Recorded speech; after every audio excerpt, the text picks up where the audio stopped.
السلام علیکم ورحمۃ اللہ۔ الحمد للہ رب العالمین والعاقبۃ للمتقین والصلاۃ والسلام علی اشرف الانبیاء والمرسلین، اما بعد۔ اعوذ باللہ من الشیطان الرجیم، بسم اللہ الرحمن الرحیم۔ قل ان صلاتی ونسکی ومحیای ومماتی للہ رب العالمین لا شریک لہ وبذلک امرت وَأَنَا أَوَّلُ الْمُسْلِمِينَ۔ ہر قسم کی حمد و ثنا بڑائی اللہ رب العالمین کے لیے ہے، جو ہم سب کا خالق اور مالک ہے، جس نے ہمیں ایک بہترین ڈھانچے میں بنایا ہے، اشرف المخلوقات میں سے بنایا ہے، اور اللہ تعالیٰ نے ہمیں زندگی گزارنے کے سارے وسائل مہیا فرمائے ہیں۔ ایک انسان ہونے کے ناطے اس زمین پر اور اس آسمان کے نیچے جن چیزوں کی ضرورت ہے، اللہ تعالیٰ نے ساری ضرورتیں ہمارے لیے مہیا فرمائی،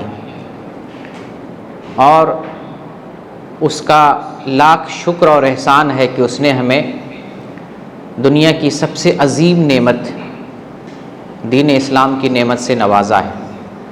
درود و سلام کا نزول ہو اللہ کے تمام پیغمبروں پر، بالخصوص محمد صلی اللہ علیہ وسلم پر۔ آج کا جو درس ہے وہ ہے غیر اللہ کے لیے ذبح کرنے کا بیان۔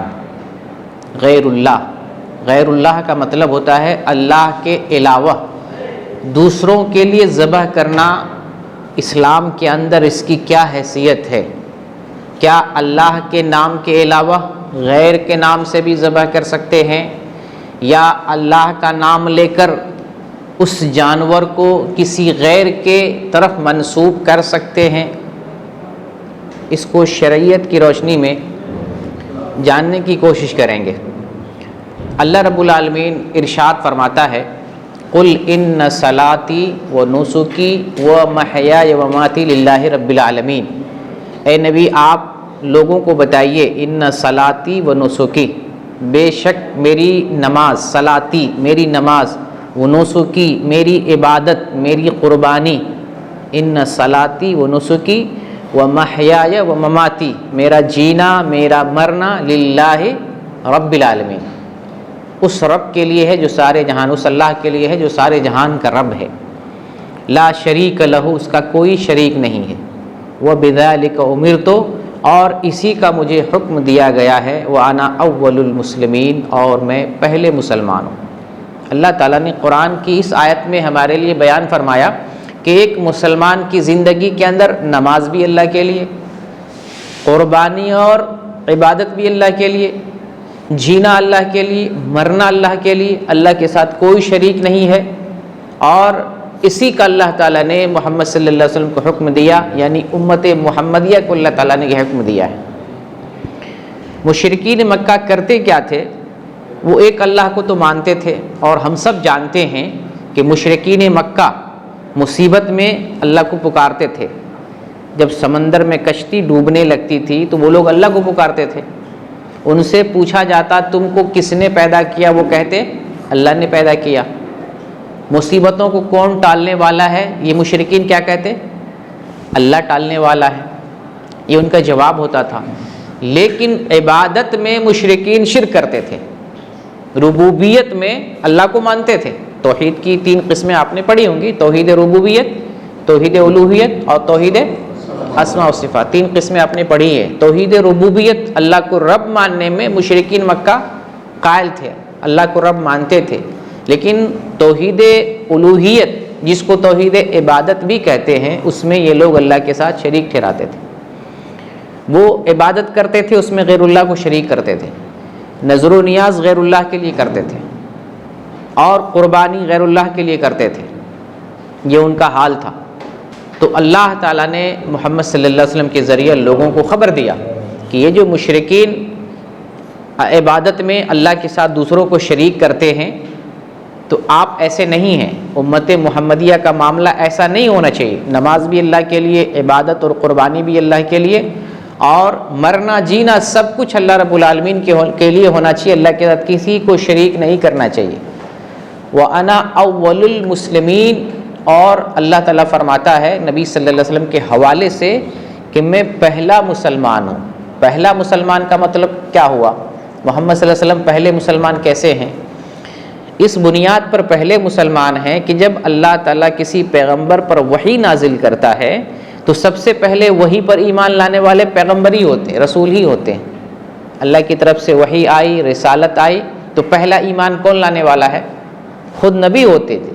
تو اس لیے کہا گیا پہلے مسلمان میں ہوں، سب سے پہلا مسلمان، کہ سب سے پہلے وہی ایمان لانے والے ہوتے، پیغمبر اور رسول جن پر اللہ کا حکم نازل ہوتا ہے وہ سب سے پہلے ایمان لانے والے ہوتے ہیں۔ اسی لیے اللہ تعالیٰ نے محمد صلی اللہ علیہ وسلم کے بارے میں بیان فرمایا وَأَنَا أَوَّلُ الْمُسْلِمِينَ، میں پہلا مسلمان ہوں، یعنی جو اسلام آیا ہے، جو وحی اللہ تعالیٰ محمد صلی اللہ علیہ وسلم پر نازل کرنے والا ہے، اس وحی کی پیروی کرنے والے پہلے پہل اور سب سے اول درجے میں پہلے نمبر پر محمد صلی اللہ علیہ وسلم۔ تو قرآن کی اس آیت سے ہمیں کیا پتہ چلا کہ ذبح بھی اللہ رب العالمین کے لیے، قربانی بھی اللہ رب العالمین کے لیے ہونا چاہیے۔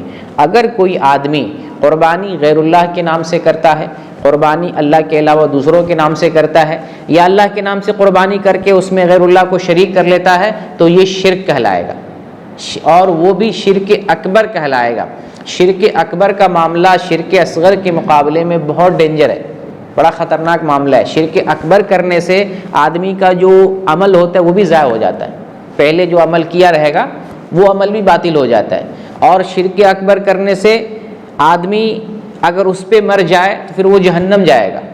شرک اکبر کا معاملہ جہنم تک لے کے جاتا ہے، عمل بھی برباد، نیکی ضائع ہو جاتی ہے، اور اگر اسی شرک اکبر پر مر جائے تو وہ جہنم میں جائے گا۔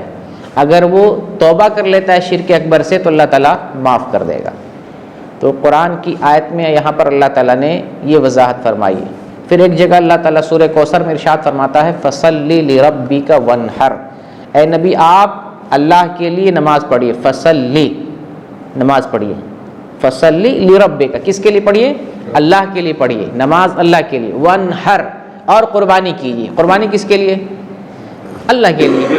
یہاں فرمایا فصلی لربک، آپ نماز پڑھیے ربک لربک اپنے رب کے لیے۔ وانحر کے بعد اللہ نے یہ نہیں کہا لربک، وانحر لربک نہیں اللہ نے کہا، اللہ نے کہا صرف وانحر۔ اس کا مطلب یہ ہے کہ جب نماز پڑھنے کا ذکر آیا اللہ کے لیے تو قربانی بھی اللہ کے لیے ہی ہے، قربانی دوسرے کے لیے نہیں، یہ بھی اللہ کے لیے۔ تو قربانی بھی ایک طرح کا ذبح ہے، جانور ذبح کرتے ہیں، تو یہ ذبح اللہ کے لیے ہونا چاہیے، غیر اللہ کے لیے بالکل نہیں ہونا چاہیے۔ خالص ذبح اللہ کے لیے، اللہ کے نام سے ذبح ہونا چاہیے۔ قرآن میں اللہ تعالیٰ نے اور بھی جگہ پر متعدد آیات میں بیان کیا ہے کہ ذبح جو ہے صرف اللہ رب العالمین کے لیے۔ یہاں جو نہر کا لفظ ہے ونحر، نہر آپ نے سنا ہوگا، کس کو بولتے ہیں؟ نہر بولتے ہیں اونٹ کے ذبح کرنے کو، اونٹ جب ذبح کرتے ہیں اس کو نہر بولتے ہیں۔ اور سنگل ایک جانور اونٹ ہے جس کو کھڑے کھڑے ذبح کیا جاتا ہے، دوسرا کوئی جانور کھڑے کھڑے نہیں ذبح کیا جاتا، سنگل ایک جانور اونٹ ہے جو کھڑا ہوتا ہے اور اس کو ذبح کرتے ہیں۔ اس کا طریقہ کیا ہوتا ہے؟ جانور کا جو اگلا حصہ ہوتا ہے، اگلا پیر ہوتا ہے، اس میں سے لیفٹ والا اس کو باندھ دیا جاتا ہے، لیفٹ سائڈ پیر کو باندھ دیتے ہیں، اور پھر اس کے بعد یہ جو حلقوم ہے جس سے سانس لیتے ہیں، سانس کی نلی، اس کو حلقوم بولتے ہیں، اس میں چھری یا بھالا اس طرح سے گھونپ کر کے خون بہایا جاتا ہے اور اس طرح سے اونٹ کو ذبح کیا جاتا ہے۔ اونٹ کا ذبح کرنے کا مطلب اور طریقہ یہ ہوتا ہے۔ تو یہاں پہ جو آیا ہے فصلی لربک وانحر، اپنے رب کے لیے نماز پڑھیے اور قربانی کیجیے، تو یہ قربانی یہ خاص اونٹ کے لیے نہیں ہے، یہ عام ہے۔ جو بھی قربانی کیجیے، جو بھی جانور ذبح کیجیے، سب اللہ کے لیے ہونا چاہیے۔ لیکن یہاں سے نہر کا ایک مطلب بتا رہا ہوں کہ نہر خاص طور سے بولا جاتا ہے اونٹ کے ذبح کرنے کو، اور اونٹ ایک ایسا جانور جس کو کھڑے کھڑے ذبح کرتے ہیں۔ اونٹ کے علاوہ جتنا جانور ہے، گائے ہے، بیل ہے، بکری ہے، بھینس ہے، اس کو کیسے ذبح کرتے ہیں؟ زمین پر لٹا کر کے، بائیں لیفٹ سائڈ میں لٹائیے اور قبلہ کی طرف کر دیجئے۔ قبلہ کوئی ضروری نہیں ہے، دوسری طرف بھی ہو جائے گا چلے گا، لیکن قبلہ ہونا بہتر ہے۔ بائیں پہ آپ وہ جو ہے جانور کو لٹائیں اور قبلہ کی طرف کر دیں، اور پھر اس کے بعد تیز چھری سے حلقوم پہ زور سے اللہ اکبر بولیں گے، بسم اللہ اللہ اکبر، اللہ کا نام لیں گے، کیونکہ جانور ذبح کرنا اللہ کے لیے اور اللہ کے نام سے، تو حلقوم پہ تیز چھری بسم اللہ اللہ اکبر بول کے ذبح کریں گے۔ 4 قسم کی رگ سمجھتے ہیں، یہ نس کو بولتے ہیں، نالی جس میں خون بہتا ہو یا غذا کھاتے ہیں یا سانس لیتے ہیں، اس سب کو رگ بولتے ہیں اردو میں۔ 4 رگ کو کاٹنا ہوتا ہے، کس کس کو؟ ایک حلقوم ابھی بتایا آپ کو، حلقوم کسے کہتے ہیں؟ جس سے سانس لیتے ہیں، نرخرا، سانس لینے کو حلقوم بولتے ہیں۔ ایک نالی وہ کاٹنا ہے۔ دوسری رگ ہے جس کو بولتے ہیں مری، عربی میں اس کا نام ہے مری جس سے غذا جب ہم کھاتے ہیں تو ایک نالی الگ ہے، جو غذا ہمارے پیٹ میں جاتا ہے وہ الگ ہے، سانس لیتے ہیں وہ الگ ہے، سانس کی نالی اس کو حلقوم بولتے ہیں، اور جو کھانا جاتا ہے جس سے اس کو بولتے ہیں مری، دوسری رگ۔ تو یہ 2 ہو گیا، اور 2 رگ اور ہے جس کو بولتے ہیں ودجان۔ یہ جو ہے پچھلے حصے پر یا ان دونوں سانس کی نلی اور حلقوم کے ساتھ محیط ہوتا ہے، یہ خون کی نلی ہوتی، خون کی رگ ہوتی، اس میں خون دوڑتا ہے، تو وہ دو رگ کاٹنا ہے، اور 2 جو ہے یہ حلقوم اور مری کاٹنا ہے۔ 4 رگ کاٹتے ہیں تو جانور ذبح ہو جائے گا۔ بعض علماء نے کہا کہ چاہے حلقوم اور مری کاٹ دیں، کیونکہ حلقوم اور مری کاٹ دینے سے جانور کی جان ختم ہو جاتی، جانور زندہ نہیں رہتا ہے۔ یا بعض علماء کہتے ہیں کہ ودجان جو خون کی نلی ہے اس کو کاٹ جائے تب بھی جو ہے جانور ذبح ہو جائے گا۔ اور اگر 4 کاٹتے ہیں تو افضل ہے، بہتر ہے، 4 نلی کاٹتے ہیں، رگ کاٹ دیتے ہیں تو جانور ذبح ہو جاتا ہے۔ اور نبی کریم صلی اللہ علیہ وسلم نے جو بیان فرمایا ہے، ایک حدیث ہے بخاری کے اندر آئی ہے، سفر میں تھے صحابہ کرام، محمد صلی اللہ علیہ وسلم بھی سفر میں موجود تھے، اور صحابہ کو بھوک لگی تھی، کچھ کھانا تھا، تو جانور ذبح کرنے کی ضرورت پڑی، چلو جانور ذبح کر لیتے ہیں۔ وہاں اس زمانے میں کھانا پانے کیا ہوتا تھا، یہ جانور ذبح کر لیے، جانور ہے بکری ہے تو دودھ دو لیے، یہی سب کھانا پینا تھا۔ ہمارے یہاں کی طرح وہ ڈشیں تو نہیں ہوتی تھی، چاول روٹی یہ سب بناؤ، وہ جانور عام طور سے جانور کا دودھ پی لیتے تھے، جانور ذبح کر کے بھون کر کے وہ کھا لیتے تھے، یا کھجور ہے وہ سب کھا لیتے تھے، ستو ہے وہ سب پی لیتے تھے، تو یہی چیزیں معمولی غذائیں ہوتی تھی۔ تو جب بھوک لگی تھی، جانور کو ذبح کرنا تھا، ان لوگوں کے پاس چھری نہیں تھی، تو رسول اللہ صلی اللہ علیہ وسلم نے سب سے سوال کیا کہ ہمارے پاس چھری تو نہیں ہے، جانور ذبح کرنا چاہتے ہیں، تو بانس کا درخت تھا، بانس جانتے ہوں گے، بانس کا درخت تھا، تو صحابہ نے پوچھا اللہ کے رسول کیا بانس کی کپچی سے، اس سے جو ہے کاٹ کر کے کپچی بناتے ہیں، بانس کی کپچی سے جانور ذبح کر سکتے ہیں؟ تو نبی کریم صلی اللہ علیہ وسلم نے فرمایا کہ جس سے خون بہہ جائے تم جانور ذبح کر سکتے، کوئی پرابلم نہیں ہے، کوئی ضروری چھری ہونا چاہیے، تلوار ہونا چاہیے، کوئی ضروری نہیں، جس چیز سے بھی دھار والا کوئی بھی چیز ہو جس سے تم جانور ذبح کرو اور خون بہہ جائے تو وہ جانور ذبح ہو جائے گا۔ اللہ کا نام لو اور خون بہانے والی کسی بھی چیز سے جانور ذبح کرو اور تم کھا لو، کوئی حرج کی بات نہیں۔ تو جانور ذبح کرنے میں مین چیز ہے خون بہانا، جس سے بھی خون بہا جائے جانور ذبح ہو جائے گا۔ جیسے نہر میں آپ کو بتایا اونٹ کو جب ذبح کرتے ہیں تو اس میں رگ نہیں تلاش کرنا ہے، چھری ایسے گھونپ دینا، خون باہر آ جائے جانور ذبح ہو گیا۔ تو بیسیکلی چھوٹے جانور میں بھی جس کو زمین پر لٹا کر کے ذبح کرتے اس میں بھی کسی بھی چیز سے خون بہا دیتے ہیں، خون بہ نکلے تو جان ختم ہو جاتی ہے اور جانور کو ہم کھا سکتے، کوئی حرج کی بات نہیں۔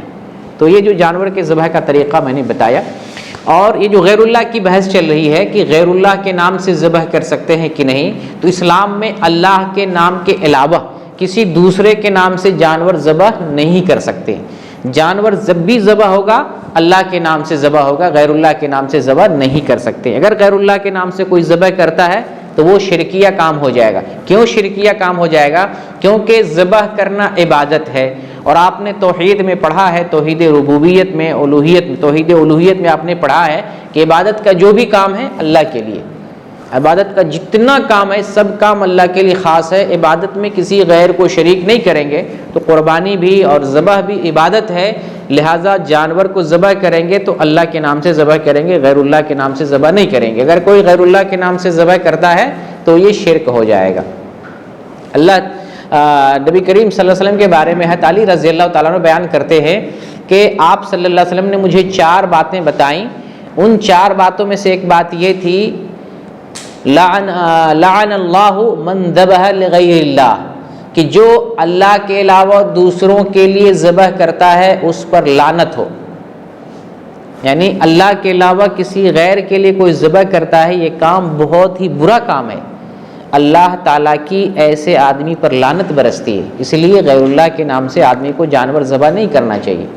پھر اسی کتاب میں کتاب التوحید میں جو اس کے مصنف ہیں اس کتاب کے شیخ الاسلام محمد بن عبد الوہاب رحمۃ اللہ علیہ، انہوں نے آگے ایک حدیث بیان کی ہے جو مصنف ابن شیبہ اور دیگر کتابوں میں ہے کہ دو آدمی صرف ایک مکھی کی وجہ سے، ایک آدمی جہنم میں گیا اور ایک آدمی جنت میں گیا، صرف ایک مکھی کا معاملہ تھا۔ وہ معاملہ یہ تھا، صحابہ نے پوچھا اللہ کے رسول یہ کیسے ایسا ہوا کہ ایک آدمی ایک مکھی کی وجہ سے جنت میں جا رہا ہے، ایک آدمی اسے مکھی کی وجہ سے جہنم میں جا رہا ہے، یہ معاملہ کیسے پیش آیا؟ تو آپ صلی اللہ علیہ وسلم بیان فرماتے ہیں کہ دو آدمی کا گزر ایک قوم پر ہوا، یعنی دو آدمی ایک جگہ سے گزرا، ایک ایسی قوم پر سے گزرا جہاں پر ایک مورتی رکھی ہوئی تھی، بت رکھا ہوا اسٹیچو تھا۔ کوئی بھی آدمی اس راستے سے گزرتا تو وہ بستی والے پکڑ کے بولتے کہ اس پر چڑھاؤ، کچھ نہ کچھ چڑھانا پڑے گا تبھی تم جا سکتے ہو ورنہ نہیں جا سکتے ہو۔ چنانچہ یہ دو آدمی اس راستے سے گزرا، ایک آدمی کو پکڑ کے قوم والے نے کہا کہ اس پہ چڑھاؤ، اس نے بولا میرے پاس تو کچھ ہے نہیں، میں کیا چڑھاؤں، کچھ نہیں میرے پاس۔ تو لوگوں نے کہا چڑھانا تو پڑے گا، تو ایسے نہیں جا سکتا، اس پہ چڑھانا پڑے گا، چاہے ایک مکھی ہی کیوں نہ اس پہ چڑھاؤ لیکن چڑھانا پڑے گا۔ تو اس بندے نے ایک مکھی لیا اور مورتی پر مکھی چڑھا دیا، تو قوم والے نے اس کا راستہ چھوڑ دیا، وہ چلا گیا۔ اس کی وجہ سے اللہ تعالیٰ نے اسے جہنم رسید کیا۔ معمولی چھوٹی مخلوق ہے، چھوٹا کام ہے، دکھنے میں چھوٹا لگ رہا ہے لیکن یہ کام آدمی کو جہنم میں پہنچا رہا ہے۔ ایک مکھی مار کر قتل کر کے ذبح کر کے اس پہ چڑھا رہا ہے، غیر اللہ کے نام پہ چڑھا رہا ہے، جہنم میں جا رہا ہے۔ اسی لیے یہ حدیث اس مسئلے کو، اس باب کو سمجھنا ہے کہ جو غیر اللہ کے لیے چڑھاوے چڑھاتا ہے یا غیر اللہ کے لیے جانور ذبح کرتا ہے، جہنم میں جانے والا عمل ہے۔ اور پھر دوسرے آدمی کے بارے میں قوم والوں نے دوسرے سے کہا تم بھی چڑھاؤ، وہ تو چلا گیا چڑھا دیا، اس نے بولا میں تو نہیں چڑھاؤں گا، کچھ بھی کر لے میں اللہ کے علاوہ کسی غیر کے لیے کچھ بھی نہیں چڑھا سکتا۔ دیکھیں اس کا ایمان بہت پکا تھا، توحید والا بندہ تھا، اس نے بولا میں نہیں چڑھا سکتا۔ تو قوم والے نے کیا کیا، اس کو قتل کر دیا۔ جیسے قتل کیا وہ فوراً جنت چلا گیا، اللہ اس کے گناہ کو معاف کر دیا، اللہ کی رحمت سے وہ جنت میں چلا گیا۔ تو یہی ہے کہ دو آدمی صرف ایک مکھی کی وجہ سے ایک جہنم میں جا رہا ہے چڑھانے کی وجہ سے، اور ایک آدمی اس پر مکھی کے برابر بھی کچھ نہیں چڑھایا تو اللہ تعالیٰ اسے قتل تو ہو گیا، بظاہر قتل ہو گیا، اس کا نقصان ہو رہا ہے، لیکن بدلے میں اللہ تعالیٰ اسے جنت دے رہا ہے، جنت میں پہنچ رہا ہے۔ اور اس طرح کی بے شمار حدیثیں ہیں جہاں پر کام معمولی ہوتا ہے لیکن کبھی اس کا گناہ یا اس کا بدلہ بہت بڑا ہوتا ہے۔ جیسے ایک بڑھیا تھی، ایک عورت ایک بلی کو باندھ دیا، جو بخاری کے اندر حدیث ہے، بلی کو باندھا اور بلی کو کھانے کے لیے بھی کچھ نہیں دیا اور بلی کو کھولا بھی نہیں، آزاد بھی نہیں کیا، بلی مر گئی، جس کی وجہ سے اس بڑھیا کا ٹھکانہ جہنم قرار پایا۔ کیوں؟ صرف ایک بلی کے مر جانے کی وجہ سے۔ اگر بلی پالتے ہیں اور اس کو باندھ کے رکھتے ہیں تو کھلانا آپ کی ذمہ داری ہے، اور اگر باندھتے نہیں ہیں تو چلیں وہ کہیں بھی کھا لے گی۔ اسی سے علماء نے مسئلہ نکالا ہے کہ اگر آپ اپنے گھر میں کبوتر پالتے ہیں یا ایسا برڈ، ایسا پرندہ رکھتے ہیں جس کو پنجڑے میں رکھتے ہیں، جسے طوطا ہوتا ہے، پیرٹ، تو اس کو قید کر کے رکھ سکتے ہیں، لیکن شرط ہے کہ آپ کو کھلانا پلانا پڑے گا۔ اگر قید کرتے ہیں تو کھلانا ضروری ہے، نگرانی کرنا، کھلانا، دیکھ ریکھ کرنا آپ کی ذمہ داری۔ اور اگر آپ دیکھ ریکھ نہیں کرتے ہیں، قید کر کے رکھے ہیں، مر جائے تو اس کا گناہ آپ کے اوپر آئے گا۔ اسی طریقے سے صحیح بخاری وغیرہ میں ایک واقعہ اور ہے، بنی اسرائیل میں ایک عورت تھی، فاحشہ عورت، زنا کا دھندا کرتی تھی، برا کام کرتی تھی۔ ایک کنویں کے پاس وہ گئی تو ایک کتے کو دیکھا، کنویں کے چاروں طرف چکر لگا رہا تھا، چاروں طرف پیاس سے چکر لگا رہا تھا۔ اس عورت نے سمجھا کہ اس کتے کو پیاس لگی ہے تو اس نے موزے میں پانی نکالا اور کتے کو پانی پلایا، تو اللہ تعالیٰ نے اس کے گناہ کو معاف کر دیا۔ یعنی ایک عورت تھی بے حیا، زنا کرنے والی، فاحشہ عورت تھی، اللہ تعالیٰ نے کتے کو صرف پانی پلانے سے معاف کر دیا۔ تو بہرکیف اللہ رب العالمین کے علاوہ کسی اور کے لیے ہم ذبح نہیں کر سکتے ہیں، چڑھاوے نہیں چڑھا سکتے، یہ جو غیر اللہ کے لیے ذبح ہے، یا ہم جب جانور ذبح کرتے ہیں تو اس پوائنٹ کو آپ سمجھیے دھیان سے کہ جو بھی چیز ذبح کرتے ہیں، مثال کے طور پر یہ جانور ہے، اس کو ہم ذبح کر رہے ہیں، اس میں دو پوائنٹ بہت اہم ہیں۔ کوئی بھی جانور ذبح کریں، دو بات اس کے اندر بہت اہم ہوتی۔ ایک بات یہ ہے کہ یہ کس کے نام سے ذبح کر رہے ہیں، سنگل، پہلی بات کس کے نام سے آپ اس کو ذبح کر رہے ہیں۔ دوسری بات یہ ہے کہ آپ کا پرپز کیا ہے، مقصد کیا ہے، کس مقصد سے اس کو ذبح کر رہے ہیں۔ تقرب کس کا ہے، نزدیکی، رضا، خوشی کس کی آپ چاہ رہے ہیں، مقصد کیا ہے۔ جانور ذبح کرنے میں یہ دو چیز بیسک ہوتی، کس کے نام سے ذبح کر رہے ہیں اور کیوں، کس پرپز سے ذبح کر رہے ہیں، یہ دو چیزیں۔ اسلام کے اندر جانور جب ذبح ہوگا اللہ کے نام سے ہوگا، اللہ کے نام سے ہوگا، پرپز بھی اللہ کی رضا، اللہ کی خوشی اور اللہ کا جو ہے فضل اور اللہ کی خوشنودی طلب کرنے کے لیے ذبح کریں گے۔ کوئی بھی جانور، جیسے گائے ذبح کرتے ہیں، نام لیں گے اللہ کا، بسم اللہ اللہ اکبر، یہ بولیں گے، ایک چیز ہوگی اللہ کے نام سے۔ دوسری چیز ہوگی پرپز، ہم اللہ کی خوشی چاہتے ہیں اس لیے جانور ذبح کر رہے ہیں۔ دو چیز پایا جائے گا جانور ذبح کرنے میں، دونوں اللہ کے لیے ہو، نام بھی اللہ کا ہو اور مطلوب یا مقصد، غایت، پرپز بھی اللہ کی رضا ہو، تبھی جا کر وہ جانور ذبح کرنا مطلب جو ہے کامل اللہ کے لیے ہوگا۔ اگر آدمی ایک چیز مانتا ہے دوسرے کو نہیں مانتا ہے تو پھر جانور اللہ کے لیے ذبح نہیں ہوا، غیر اللہ کے لیے ذبح ہو گیا۔ ابھی آپ کو مثال دے کر کے سمجھاتا ہوں۔ دو چیز میں نے بتایا جانور ذبح کرنے میں، ایک نام اور ایک پرپز۔ نام بھی اللہ کے لیے ہونا چاہیے اور پرپز بھی اللہ کے لیے ہونا چاہیے، دو چیز۔ یہ جو اہل کتاب ہیں، یہودی اور نصرانی، اہل کتاب سے مراد یہودی اور نصرانی، اہل کتاب کا ذبیحہ ہم کھا سکتے ہیں، یہ معلوم ہے نا۔ اہل کتاب جب جانور ذبح کرے تو ایک مسلمان یہودی کا ذبح کیا ہوا کھا سکتا ہے، معلوم ہے نا کہ نہیں معلوم ہے؟ نہیں معلوم ہے۔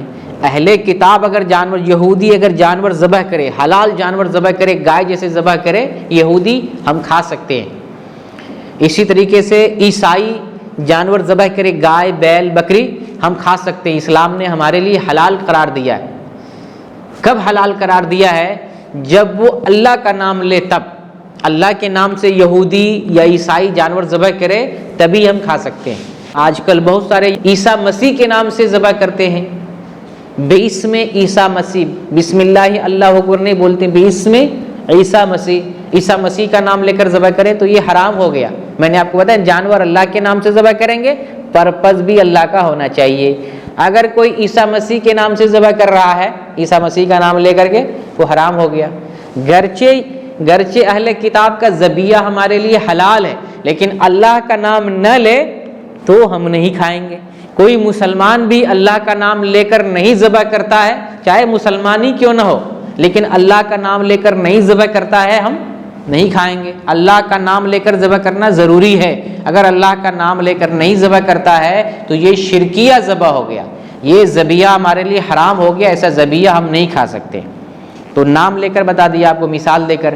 پھر اگر کوئی آدمی اللہ کے نام سے تو ذبح کر رہا ہے، بسم اللہ اللہ اکبر بول رہا ہے، لیکن پرپز غلط ہے، پرپز اللہ کی رضا نہیں، پرپز غلط ہے، بابا کے لیے ذبح کرتا ہے۔ جیسے اپنے یہاں نا پیر بابا کے لیے جانور ذبح کرتے ہیں، اور آپ نے سنا ہوگا جو لوگ قبر مانتے ہیں، قبر پوجتے ہیں، وہ لوگ ہر 11 تاریخ کو عربی کیلنڈر کے حساب سے 11 تاریخ کو 11ویں مناتے ہیں، اس کا نام ہی 11ویں۔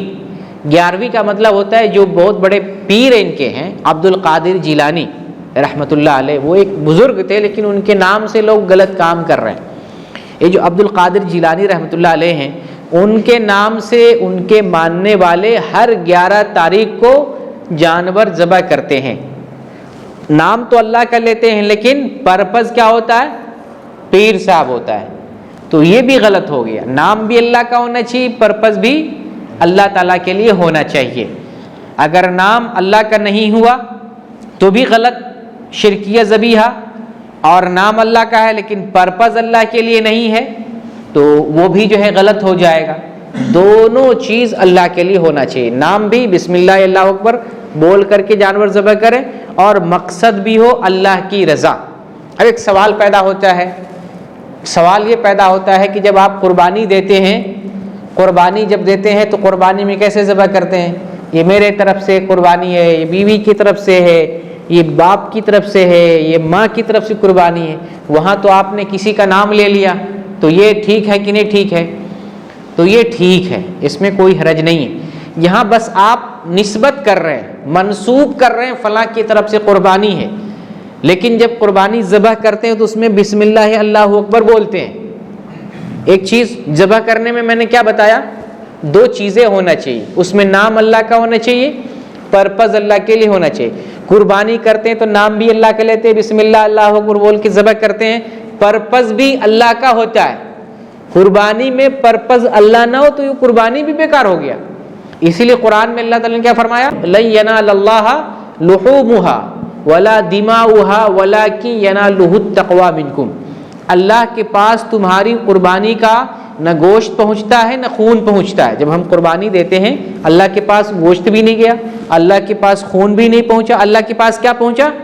وَلَٰكِن يَنَالُهُ التَّقْوَىٰ مِنْكُمْ، یہ تقوی اللہ کے پاس پہنچ رہا ہے۔ اسی تقوی کا مطلب ہے پرپز، ہم تقوی کے پرپز سے جانور ذبح کرتے ہیں، یعنی اللہ کے لیے، اللہ کی رضا کے لیے، اللہ کو خوش کرنے کے لیے جانور ذبح کرتے ہیں، قربانی دیتے ہیں۔ لہٰذا کسی کے نام سے قربانی دے رہے ہیں اس میں کوئی حرج نہیں، کیونکہ قربانی میں یا ذبح کرنے میں جو دو باتیں پائی جاتی ہیں یہاں پر دونوں باتیں پائی جا رہی ہیں، اس لیے اس میں کوئی حرج کی بات نہیں ہے۔ تو قربانی ہم اللہ رب العالمین کے نام سے دیتے ہیں، اور اس کے اندر اللہ کی رضا ہی مطلوب ہوتی ہے، دوسرے کی رضا نہیں ہوتی ہے مطلوب۔ خلاصہ کلام یہ ہوا کہ جو جانور ذبح کریں گے وہ ہم اللہ کی رضا کے لیے ذبح کریں گے، اللہ کے نام سے ذبح کریں گے، غیر اللہ کے نام سے، یعنی اللہ کے علاوہ کسی غیر کے نام سے جانور ہم ذبح نہیں کر سکتے۔